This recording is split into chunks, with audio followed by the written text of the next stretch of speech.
Assalamualaikum, selamat siang Mbak. Waalaikumsalam, siang Mbak.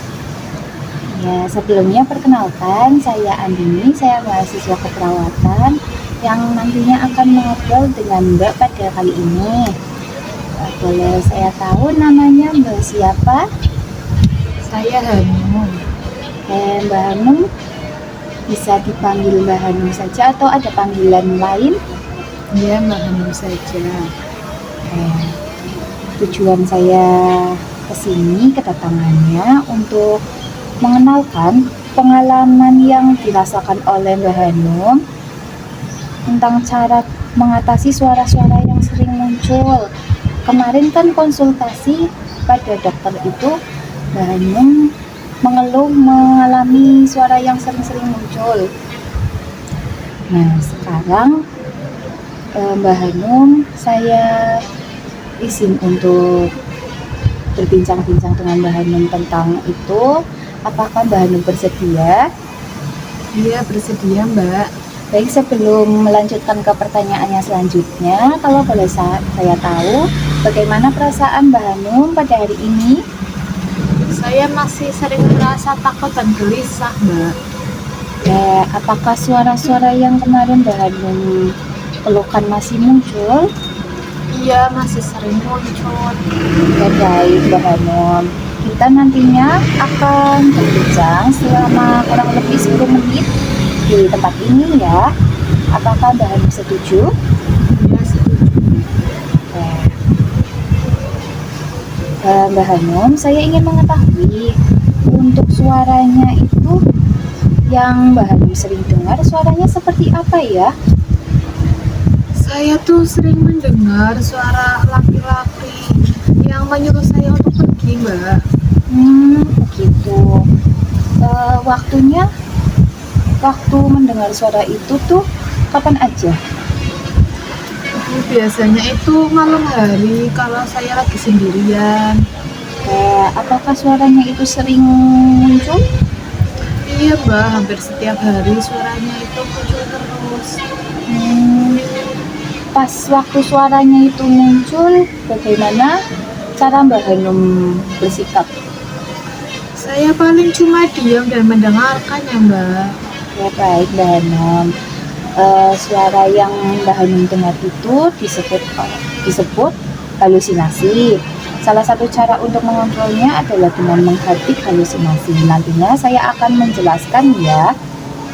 Oh iya Mbak. Baik, untuk menghardik sendiri itu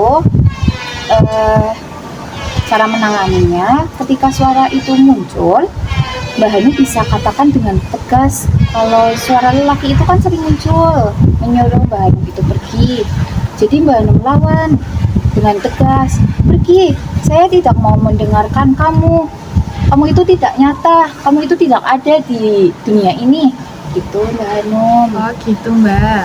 Ya, sekarang kita coba latihan ya. Anggap suara itu sedang muncul. Silahkan coba Mbak Hanum praktikkan. Bayangkan suara itu sedang muncul pada waktu malam hari. Pergi, saya tidak mau mendengarkan kamu itu tidak nyata.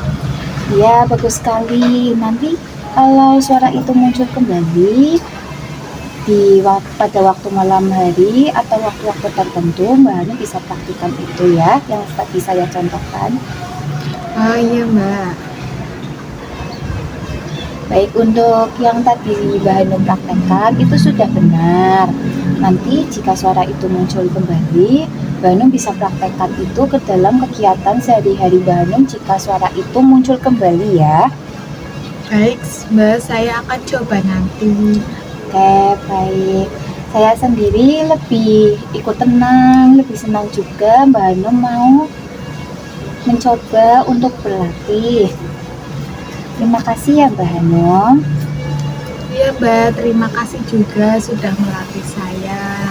Ya, untuk sekarang perasaan Mbak Hanum bagaimana? Apakah lebih lega setelah mengetahui cara menanggapi suara itu? Iya Mbak, lebih lega dan saya merasa lebih berani. Saya harap Ibu Hanum itu memperhatikannya setiap suara itu muncul nggih Mbak Hanum. Iya Mbak. Untuk pertemuan kali ini sudah cukup. Nanti mungkin minggu depan kita akan melakukan pertemuan lagi untuk terapi-terapi yang lain nggih Mbak Hanum. Iya Mbak, boleh. Ya, untuk tempatnya seperti hari ini ya, tempatnya di sini di rumah Mbak Hanum. Nanti saya akan datang kembali dengan latihan terapi yang lainnya. Iya Mbak. Baik, untuk kali ini latihan terapinya sudah cukup. Saya pamit nggih Mbak Hanum. Iya Mbak, terima kasih. Sama-sama, mari Mbak.